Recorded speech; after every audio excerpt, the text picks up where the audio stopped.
दशमी, एकादशी और द्वादशी। एकादशी का व्रत, दशमी की रात्रि को जो आप भोजन करें वो सात्विक करें। एकादशी के दिन भोजन ना करें, अन्न का भाग ग्रहण ना करें। अन्न का भाग ग्रहण ना करें।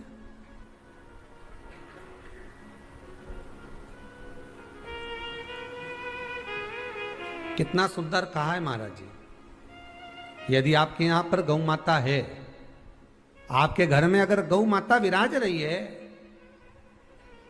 आपके घर में अगर गौ माता है, गाय की अगर आप सेवा कर रहे हैं, अच्छा कितना सुंदर लिखा है धेनु मानस में, गीता प्रेस गोरखपुर की गौ अंक को निकालकर पढ़िए कल्याण का, उसमें लिखा है ब्रह्म मुहूर्त में सुबह के समय पर गाय की पूंछ को पकड़कर या गाय की रस्सी को पकड़कर जो 2 कदम भी चल लेता है, उसके लिए भगवान विष्णु बैकुंठ का मार्ग और कुबेर का मार्ग प्रशस्त कर कर खोल देता। जरा पढ़िए धेनु मानस को, पढ़िए गौ अंक, पढ़िए गीता प्रेस गोरखपुर का कल्याण का अंक निकाल कर पढ़िए कि गाय का मात्र रस्सी पकड़कर 2 कदम चलने वाले के लिए मार्ग प्रशस्त हो जाता। एकादशी के दिन अगर आपका व्रत है तो आप भूलवश भी डब्बे में रखी हुई रोटी गाय को ना देते हुए कुछ थोड़ा सा फल, फलहार, कोई केला, कोई सेब, जो आप खाते हो, अंगूर, पपीता, जो आप ग्रहण कर रहे हो, उसका थोड़ा सा भाग आप गाय को प्रदान करो। आप गाय को दीजिए।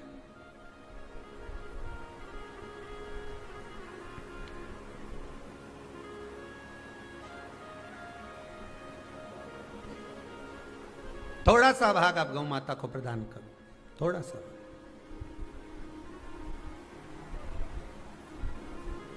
सारे व्रतों में केवल एक व्रत ऐसा होता है एकादशी का, जिसका उद्यापन पहली एकादशी पर भी कर सकते हो। सारे उद्यापन में केवल एक उद्यापन ऐसा होता है, सारे व्रतों में एक व्रत का उद्यापन ऐसा होता है, वो है एकादशी का।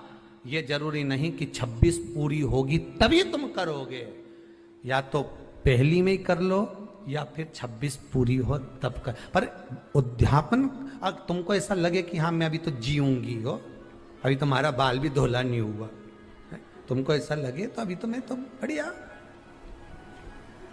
तो फिर भले मत करो। पर एकादशी का नियम कह रहा है, एकादशी का यहाँ 18 नियम में से एक नियम कह रहा है कि एकादशी का उद्यापन पहली एकादशी पर भी हो सकता है, पहली पर भी कर सकता, फिर तुम्हारा मन पड़े तब। क्यों? तो पहली पर करने से क्या फल मिलेगा?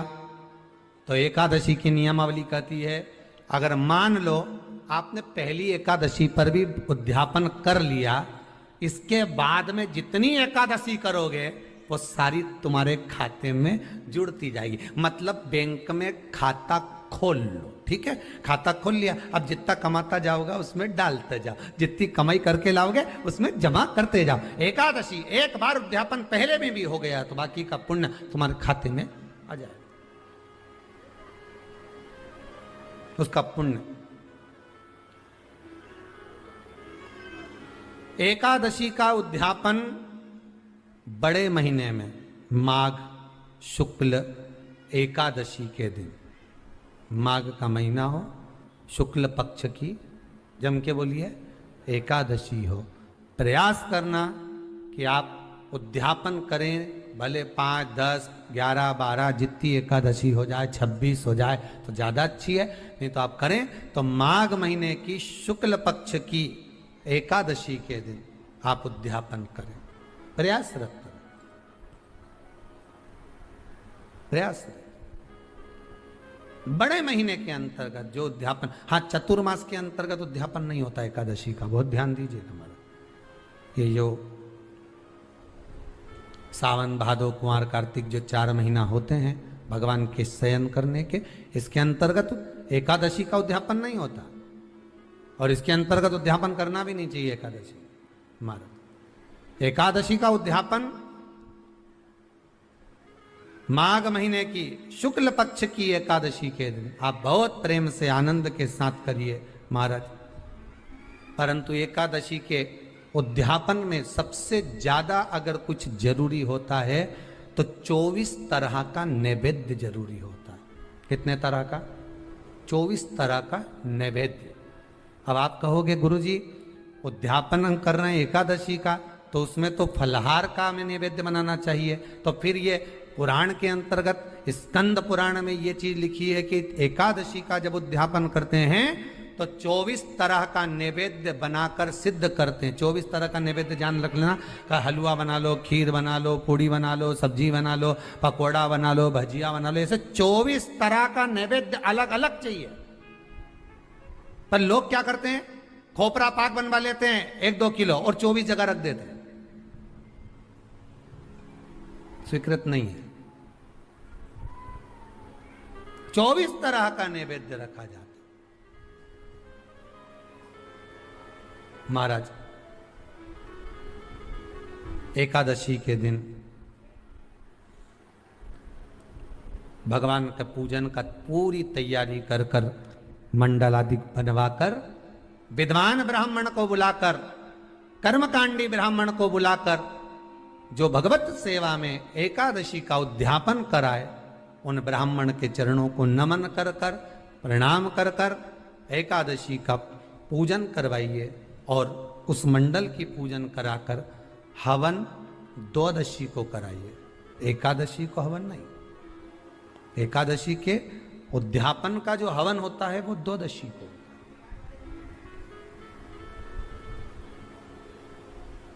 एकादशी का उद्यापन द्वादशी को बड़े प्रेम से आप खूब आनंद से हवन पूजन कराओ। पूजन कराने के बाद, हवन कराने के बाद 26 जोड़े ब्राह्मण ब्राह्मणी के बुलाकर भोजन कराकर उनको भाव से जो आप समर्पित कर सकते हो, जितनी आपकी सामर्थ्यता हो, उस सामर्थ्यता के अनुसार आप दान धर्म पुण्य करो, आप उन्हें प्रदान करो। और बन सके तो एकादशी की रात्रि को भी जागरण करें और द्वादशी के दिन जिस दिन हवन करें उसकी भी रात्रि को कुछ जागरण करें। जागरण का मतलब पहले भी कथा में कहा, प्रदोष की कथा में वर्णन किया था। हम ये नहीं कहते कि तुम पूरी रात जगो।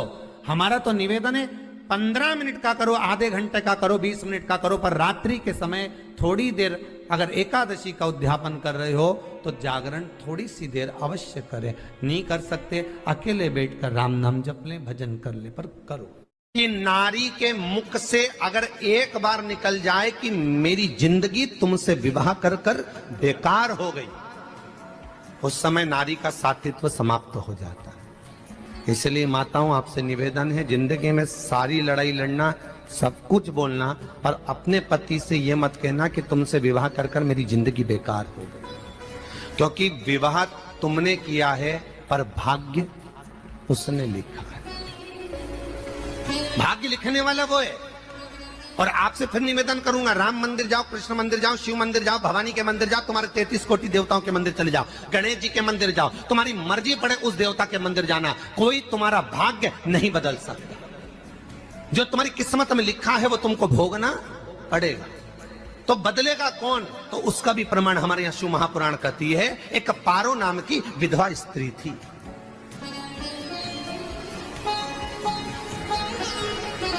क्या नाम है उसका? नाम पारो। विधवा है, पति नहीं है, एक बेटा है।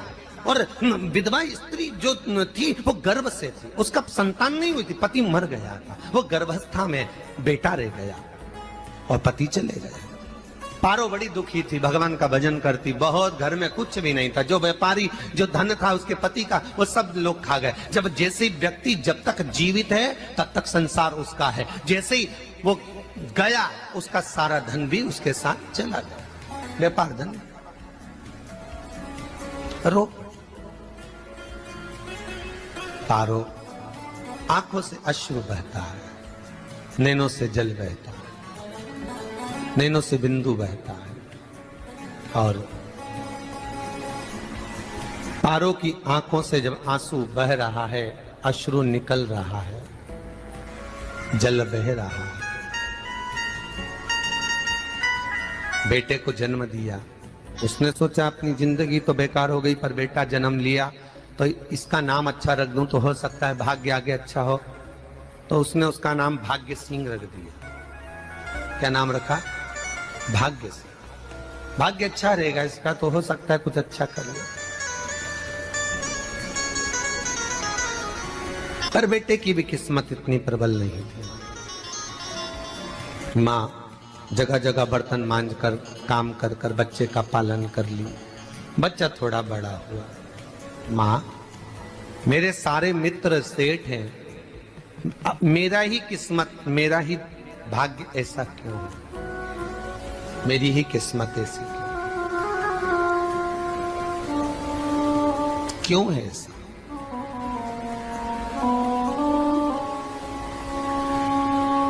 माँ मेरी किस्मत में इतना दुख क्यों लिखा है? माँ भोजन तक हमको समय पर नहीं मिलता, हमारा भाग्य ऐसा क्यों है? माँ हमारी किस्मत ऐसी क्यों है? माँ कहती है बेटा जो ललाट पर लिखा उसे कौन टाल सका। माँ बच्चों को समझाती है, माँ बच्चों को कहती है, धीरे धीरे समय निकलता है। माँ एक बार बता माँ, तू कहती है कि सब भगवान ने लिखा है भाग्य में, तो भगवान का मिलेगा मुझे बता दे। माँ बोलती है ऐसी कोई जगह नहीं जहाँ भगवान नहीं। वन में मिलेगा? हाँ मिलेगा। माँ का कहना मानकर भाग्य सिंह वन में चले गया और घने जंगल में भाग्य जब गया भाग्य सिंह, और घने जंगल में जब पहुंच गया, ढूंढते ढूंढते ढूंढते ढूंढते ढूंढते तो भी भगवान तो भगवान की छाया तक नहीं मिली। भगवान की छाया तक। आंखों में जल भर गया, बेहोश होकर गिर गया। शाम का समय था, विष्णु और लक्ष्मी निकल कर जा रहे थे। लक्ष्मी और विष्णु जाते जाते उसको देखकर रूप बदल के उसके पास गए। बेटा आपका नाम क्या है? हमारा नाम भाग्य सिंह है। कहाँ जा रहे हो? भगवान से मिलना है हमको। क्या काम है तुम्हें भगवान से? भगवान से पूछना है कि मेरी किस्मत ऐसी क्यों बनाई, मेरी किस्मत में गरीबी क्यों लिखी, मेरे भाग्य में इतना दुख क्यों लिखा। मुझे भगवान से पूछना है कि मेरी किस्मत ऐसी क्यों बनाई, मेरी किस्मत में इतना दुख क्यों लिखा, इतनी। तो भगवान बोले ये तो देखो भाग्य भाग्य की बात है, सबके भाग्य में अलग अलग होता है। नहीं नहीं मुझे भगवान से पूछना। तो हुआ क्या? मैं बहुत गरीब हूं, मैं बहुत दुखी हूं। भगवान से प्रार्थना है कि मुझे कुछ मेरी जिंदगी का अच्छा कार्य कर दीजिए। लक्ष्मी जी को दया आ गई, नारायण से बोले प्रभु इसको कुछ दे दो, थोड़ा सा इसके ऊपर कृपा कर दो। नारायण बोले इसके भाग्य में नहीं है लक्ष्मी, इसके भाग्य में नहीं है लक्ष्मी। लक्ष्मी मैं दे भी दूंगा तो इसकी किस्मत में नहीं है। लक्ष्मी कहती है आपका काम देने का है, आप तो दो। भगवान ने कहा लक्ष्मी नहीं है भाग्य में, तुम तो दे दो। लक्ष्मी जी के कहने पर नारायण ने उसको एक हीरे का हार दे दिया। ले ये ले हीरे का हार। वो प्रसन्न हो गया, हीरे का हार मिल गया। और हार लेकर वो चला, और चलते चलते उसने सोचा मेरी मम्मी को दूंगा, मेरी माता को दूंगा, माँ बड़ी प्रसन्न हो जाएगी। हीरे का हार लेकर जा रहा था। हार ले जाते उसको रास्ते में इतने में उसको तुरंत उसी समय पर कहीं सोचादि कर्म के लिए जाना पड़ा। उसने सोचा इस हार को इस पत्थर पर रख देता हूं, अभी आऊंगा वापिस इस हार को उठाकर घर लेकर चले जाऊंगा। और सोचादि कर्म के लिए वो चल दिया। गया, हाथ धोकर आया, इतने में चील उड़ती उड़ती आई, उसका हार लेकर चली गई। आके रोने लगा। माँ को जाकर कहा माँ किस्मत तो देख, इतना जोरदार हार मिला था हीरे का, पर भाग्य में नहीं था, नहीं मिला। इतने में वो रोता रोता तुरंत फिर भगवान के पास गया। रोता बिलखता फिर पहुंच गया वन के अंदर, फिर भगवान मिले। भगवान ने पूछा अब क्या हुआ? प्रभु मेरा हार तो वो हीरे का, मेरा हीरे का हार ले गई चील। भगवान बोले देख भैया हम तो तेरी किस्मत में था, वो कर दिया, अब आगे तू एक काम कर, ब्रह्मा जी से जाके मिल। ब्रह्मा जी कहाँ मिलेंगे? यहां से आगे जा, ब्रह्मा मिल गए। ब्रह्मा के पास गए। ब्रह्मा जी ने कहा क्या हुआ? ब्रह्मा जी मेरे भाग्य में गरीबी लिखी है, कुछ अच्छा कर दीजिए। ब्रह्मा जी कहते हैं तुम्हारा भाग्य में जो लिखा है वो तुम्हें भोगना पड़ेगा। नहीं नहीं आप कृपा करो। लक्ष्मी जी ने नारायण से कहा इसको कुछ कृपा कर दो। तो भगवान ब्रह्मा जी ने कहा चलो इसका भाग्य बदलने के लिए एक हीरे की अंगूठी दे देता हूं। भगवान ने उसको हीरे की अंगूठी दे दी। अब हीरे की अंगूठी दी, फिर वो लेकर चला। इतना खुश था अब मुझे हीरे की अंगूठी मिल गई, अब मुझे हीरे की अंगूठी मिल गई। इतना प्रसन्न होकर जा रहा था, इतने में इसको लग गई प्यास। इसने सोचा पानी पी लूं। पानी पीने के लिए इसने मुंह को करा नीचे, जेब में रखी थी अंगूठी, वो पानी में लुढ़क गई। लुढ़कते से एक मछली निगल गई, अंगूठी भी हाथ से। देखिए, कोई कितना भी साथ दे दे, पर भाग्य में अगर सुख लिखा होगा तो वो अपने आप मिलेगा नहीं। फिर आया, फिर मां से कहा मां ऐसा हो। मां ने कहा चल जाने दे, तू रोज रोज बहाना बना के चले जाता है, दिन भर इधर उधर घूमता रहता है, शाम को आता है और बहाने बना के कहां की स्टोरी सुनाता रहता है, ना जाने कहां की कहानियां सुनाता रहता है। चल काम पे जा, कुछ काम कर तो भाग्य बदलेगा। नहीं नहीं मां, मैं सत्य बोल रहा हूं, नहीं माना। फिर चले गया। नारायण ने कहा एक काम करो, अब तुम शंकर जी के पास जाओ। शिव जी के पास गए। भोलेनाथ जी ने उसको हीरे की पोटली दे दी। वो हीरे की पोटली ले जाकर अब की बार सोचा कहीं रुकूंगा ही नहीं, सीधे घर गया।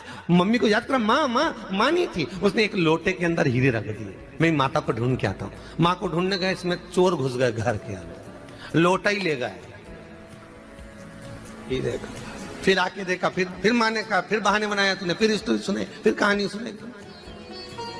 माँ मैं सत्य कह रहा हूं, सत्य कह रहा हूं। आखिरी में हार गया। फिर भगवान विष्णु और ब्रह्मा ने एक ही बात कही, तू शंकर के मंदिर की चौखट पर जा। वहां क्या करना पड़ेगा मुझे? कुछ मत करना, केवल उसकी चौखट पर जाकर उसका दीदार करना, उसका दर्शन करना। उससे क्या होगा? भगवान विष्णु और ब्रह्मा कहते हैं 33 कोटि देवताओं के पास जाएगा तो कुछ नहीं होने वाला, पर शंकर के दरवाजे पर भाग्य देवी रोज प्रतिदिन झाड़ू लगाती है। कौन झाड़ू लगाती है? भाग्य देवी। आपसे निवेदन है, बहुत सुंदर कथा है, इससे समझना कि विष्णु ब्रह्मा राम कृष्ण आदि 33 कोटि देवताओं के पास तुम चले जाओ, कोई तुम्हारा भाग्य नहीं बदल सकता। हाँ, अगर भाग्य देवी का तुम स्मरण करो, किसी मंदिर में जाना तो ये भगवान से कहना भगवान लक्ष्मी दो। भगवान से लक्ष्मी मत मांगना, भगवान से कहना मेरा भाग्य ऐसा कर दो, या भाग्य देवी की कृपा मुझ पर बरसा दो जिससे मेरा भाग्य बदल जाए, कुछ अच्छा हो जाए मेरी जिंदगी में। तो जाके शंकर के मंदिर के बाहर खड़े हो, भाग्य देवी मां झाड़ू लगाती है, भाग्य देवी उनकी चौखट पर बैठी रहती है। तू जा, उससे क्या होगा? बस देवता तो तेरी जिंदगी बदलने के लिए कब से इंतजार कर रहे हैं, पर तेरा भाग्य नहीं बदल पा रहा। तेरा भाग्य बदलेगी तो भाग्य देवी ही बदलेगी। गया, शिव मंदिर के दरवाजे पर जाकर खड़ा हो जाता, भीड़ होती तो दरवाजे से दर्शन कर लेता, बाबा से नयन मिलाता, रोज प्रतिदिन जाता। एक दिन शंकर जी ने भाग्य देवी से कहा, देवी इसका भाग्य बदल दो। देवी कहती है, भोलेनाथ इसकी किस्मत में ब्रह्मा जी ने यही लिखा है दुख, इसकी किस्मत में ठोकरें खाना ही लिखा है। भाग्य देवी तुम मेरे दरवाजे की झाड़ू लगाती हो, आज इसके भाग्य की झाड़ू लगाई। भाग्य देवी ने कहा, भोलेनाथ आप कह रहे हो? हाँ मैं कह रहा हूं, क्योंकि मेरे दरवाजे पर इतने दिन से रोज आ रहा है और मेरे दरवाजे से खाली चले जाए अच्छा नहीं लगता। भाग्य देवी ने भाग्य बदला। एक सोने का सिक्का झाड़ू लगाते लगाते दरवाजे पर पटक दिया। उस सोने के सिक्के को लेकर वो चला और सोने के सिक्के को ले जाकर उसने माता को दिया। अब भाग्य कैसे बदलता है वो देखिए। सोने का सिक्का लेकर गया और तुरंत वो सोने का सिक्का घर में पहुंचा। रात से ठाठ हो गया, बेचकर भोजन की व्यवस्था करी। एक दिन मां ने सोचा कुछ ऐसा करूं कि मैं मछली का व्यापार करूं, और मछली खरीदने के लिए गई। और मछली खरीदने के लिए गई, जो मछली मिली दे तो दी व्यापारी ने, परंतु घर लाते लाते वो मर गई। मरा तो काटा तो इसमें से हीरे की अंगूठी मिल गई।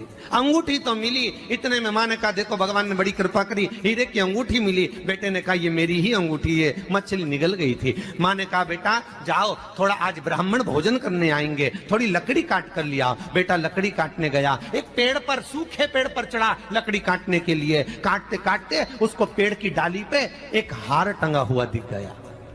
वो हार वही था जो हीरे का चील लेकर गई थी। वो हार प्राप्त हो गया। आते आते रास्ते में प्यास लगी, सोचा कहीं एक आध बर्तन मिल जाए पड़ा हुआ, तो लोटा पड़ा हुआ मिल गया जिसमें हीरे पड़े हुए थे। जब भाग्य चलता है तो सारी रास्ते अपने आप खुलते खुलते खुलते खुलते चले जाते हैं। जब भाग्य नहीं चलता तो चाहे कोई हीरा दे दे, चाहे कोई सोना चांदी दे दे, चाहे कोई फैक्ट्री खुलवा के दे दे, तो भी कुछ दिन में ठप्प हो जाए। भाग्य चलेगा तो धन आएगा, भाग्य नहीं होगा नहीं। तो फिर कुछ मत करो, क्या करना है बोलो तो। जब भाग्य अगर दिक्कत दे तो कहीं जाने की जरूरत नहीं है, एक ही काम करना है, शंकर के दरवाजे पर जाकर उसका दीदार करना। जब लगे आपको कि दरिद्रता बहुत ज्यादा है, किराया तक नहीं है, मैं